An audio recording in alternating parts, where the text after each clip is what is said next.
स्वागत है सभी बच्चों का एक बार फिर से हमारे यूट्यूब चैनल पर। जैसा कि हम लोग क्लास 12 के प्रथम चैप्टर विद्युत आवेश और विद्युत क्षेत्र की तीव्रता के बारे में पढ़ रहे थे।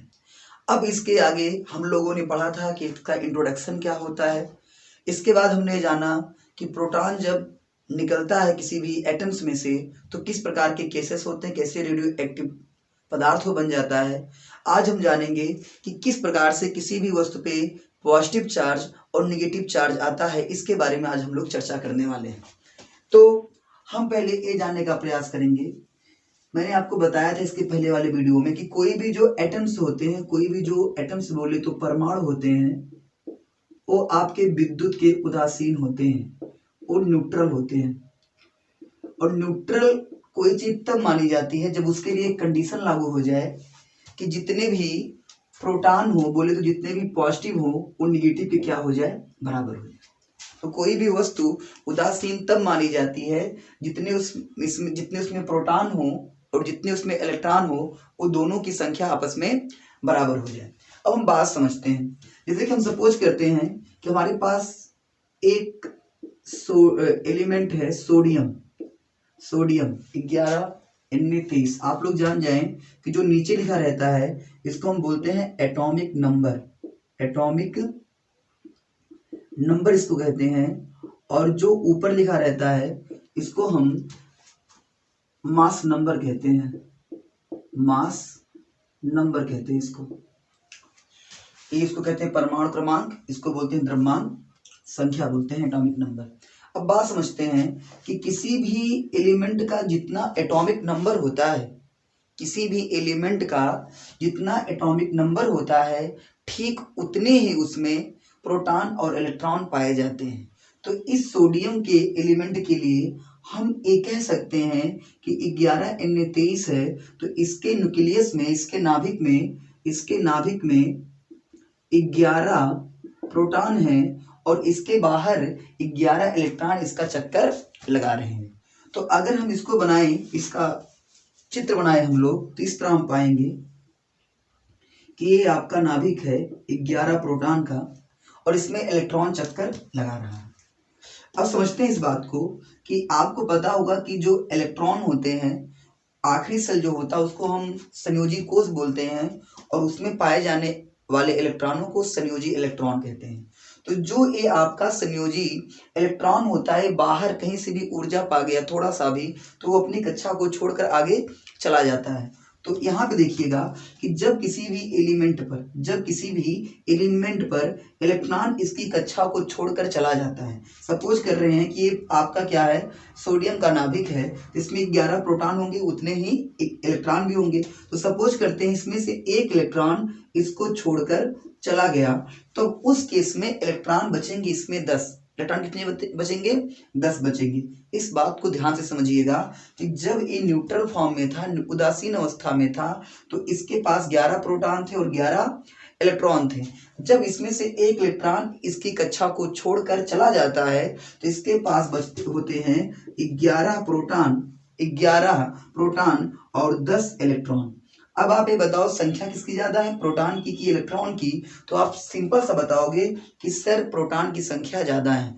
क्यों ज्यादा है? क्योंकि इसमें 11 प्रोटॉन है और इसमें 10 इलेक्ट्रॉन है। तो इसमें प्रोटॉनों की संख्या एक बढ़ गई, अर्थात इस पे आ गया एक पॉजिटिव चार्ज, इस पे आ गया आपका एक पॉजिटिव चार्ज आ गया। तो मेरे कहने का मतलब सिंपल सा ये था कि कोई भी वस्तु धनावेश या ऋणावेश तब होती है जब इलेक्ट्रॉनों की संख्या में कमी या वृद्धि होती है। अब आगे समझिएगा, आगे इस बात को समझिएगा कि कोई भी चीज धनावेश है, कोई भी चीज क्या है, धनावेश है, तो इसका अर्थ ये होता है कि उसमें इलेक्ट्रॉनों की क्या है, कमी है। इलेक्ट्रॉनों की क्या हो गई है, कमी हो गई है। क्योंकि इलेक्ट्रॉन जब कम होंगे तो प्रोटॉन का मान अपने आप बढ़ जाएगा और प्रोटॉन का मान अपने आप बढ़ेगा तो प्रोटॉन पे होता है धनावेश, तो इसका मतलब धन का मान भी बढ़ गया। तो कोई भी वस्तु हो जब उसमें इलेक्ट्रॉनों की होती है कमी तो उसमें आता है धनावेश। इसके बाद आपका एक होता है ऋणावेश, निगेटिव चार्ज जो होता है। तो ऋणावेश में क्या होता है, इलेक्ट्रॉनों की अधिकता होती है। इलेक्ट्रॉनों की क्या होती है, अधिकता होती है। जिससे कि कहने का मतलब कि मान लेते सपोज करते हैं कि आपके पास क्लोरीन एटम्स है, क्लोरीन एटम्स है 17 क्लोरीन 35.5, इसका होता है 17 एटॉमिक नंबर और क्लोरीन का जो मास नंबर होता है 35.5 होता है। अब क्लोरीन के केस में नाभिक में होंगे 17 प्रोटॉन और इलेक्ट्रॉन, 17 इलेक्ट्रॉन इसका क्या करेंगे, चक्कर लगाएंगे। अगर बाहर से कहीं भी एक इलेक्ट्रॉन इसको मिल जाए, बाहर से कहीं इसको एक इलेक्ट्रॉन मिल जाए तो इस केस में हो जाएगा आपका, इस केस में हो जाएगा 17 प्रोटॉन और 18 इलेक्ट्रॉन। अब ज्यादा कौन हो गया आपका, इलेक्ट्रॉन ज्यादा हो गया। और जब आपका इलेक्ट्रॉन ज्यादा हो गया तो इलेक्ट्रॉन पे लगने वाला जो माइनस चार्ज है वो भी ज्यादा हो गया। तो आप ये कह सकते हो कि जब इलेक्ट्रॉनों की वृद्धि होती है तो कौन सा चार्ज आ जाता है, ऋणावेश आ जाता है। तो ओवरऑल आपको ये समझना है, ओवरऑल आपको ये समझना है कि जब किसी वस्तु पर इलेक्ट्रॉनों की कमी होती है तो उस पर धनावेश आता है, और जब किसी वस्तु पर इलेक्ट्रॉनों की अधिकता होती है तो उस पर ऋणावेश आता है। अब आगे हम इस बात को समझते हैं, तब तक के लिए हम लोग इसको मिटा देते हैं।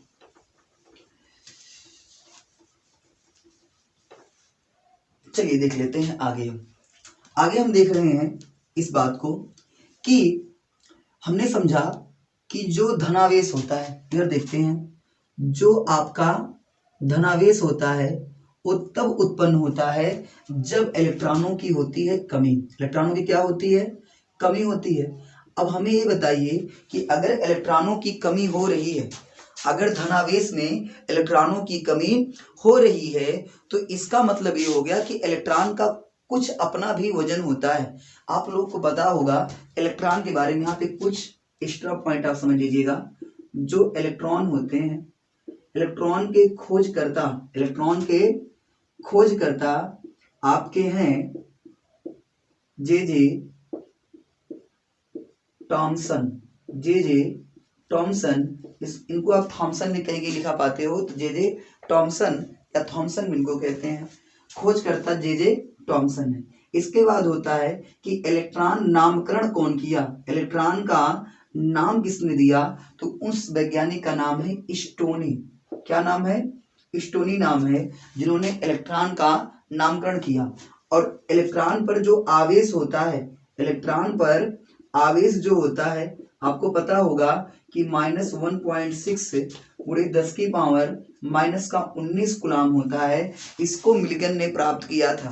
किसने प्राप्त किया था, मिल्टन ने प्राप्त किया था, मिल्टन ने प्राप्त किया था। तो इलेक्ट्रॉन पर जो आवेश होता है -1.6 × 10⁻⁻19, ये मिल्टन ने प्राप्त किया था। वो भी जो विशिष्ट आवेश होता है उसके साथ उन्होंने एक परीक्षण किया था, प्रयोग किया था, उसके थ्रू उन्होंने बताया था। तो ये होता है इलेक्ट्रॉन के बारे में। तो इलेक्ट्रॉन पे हमेशा माइनस चार्ज होता है, और इलेक्ट्रॉन का जो द्रव्यमान होता है बच्चों वो होता है 9.1 × 10⁻31 kg, -31 kg। कुछ बच्चों को ए वैल्यूज मतलब ग्राम में नजर आती है, तो ग्राम में करना है तो इसको आप क्या करिएगा कि आप जानते हो कि 1 kg में होते हैं आपके 1000 ग्राम। कितने होते हैं बच्चों, 1000 ग्राम होते हैं। 1 kg में जब आपका 1000 ग्राम होता है तो इसका तात्पर्य ये निकलता है कि ये 10 की पावर कितना है, 3 ग्राम है।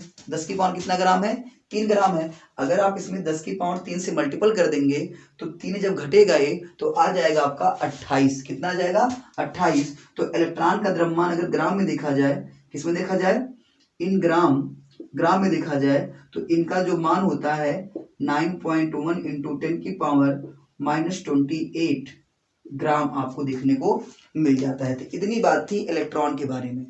तो धनावेश पॉजिटिव चार्ज कब आता है, जब इलेक्ट्रॉन की क्या होती है, कमी होती है। और इलेक्ट्रॉन की कमी होने से इसका द्रव्यमान भी कम हो जाता है। द्रव्यमान में भी क्या देखने को मिल जाती है, द्रव्यमान में कमी देखने को मिल जाती है बच्चों। इसके बाद आपका होता है ऋणावेश। ऋणावेश होता है, तो ऋणावेश होता है इलेक्ट्रॉनों की अधिकता से, इलेक्ट्रॉनों की अधिकता से। जब किसी वस्तु पर इलेक्ट्रॉनों की संख्या में वृद्धि हो जाती है, जब किसी वस्तु पर इलेक्ट्रॉनों की संख्या में वृद्धि हो जाती है तो उस पे कौन सा चार्ज आ जाता है बच्चों? ऋणावेश आ जाता है। इसके बाद हम लोग देखते हैं कि अगर इलेक्ट्रॉनों की वृद्धि से ऋणावेश आता है तो इसका मतलब उसके द्रव्यमान में क्या हो जाएगी? वृद्धि हो जाएगी। द्रव्यमान में क्या हो जाएगा? उसके वृद्धि हो जाएगा। तो ए था धनावेश और ए था ऋणावेश था। ठीक है ना? जितनी बात समझ में आई आप इसका स्क्रीनशॉट भी ले सकते हो। एक प्रश्न आप लोगों के लिए है कि धनावेश और ऋणावेश का नामकरण किस वैज्ञानिक ने किया था? धनावेश और ऋणावेश का नामकरण किस वैज्ञानिक ने किया था? आप इसको उत्तर कमेंट बॉक्स में जरूर बताइएगा और हो सके तो अपने दोस्तों के पास इसको जरूर शेयर करिएगा, क्योंकि यहाँ पे पूरी 12 की, 11 की, 10 की और 9 की पूरे सभी विषयों की कक्षाएं फ्री में उपलब्ध हो जाएंगी। तो चलिए इसी वीडियो के साथ आज हम विराम लेते हैं, फिर अगले आने वाली वीडियो में फिर मुलाकात होती है।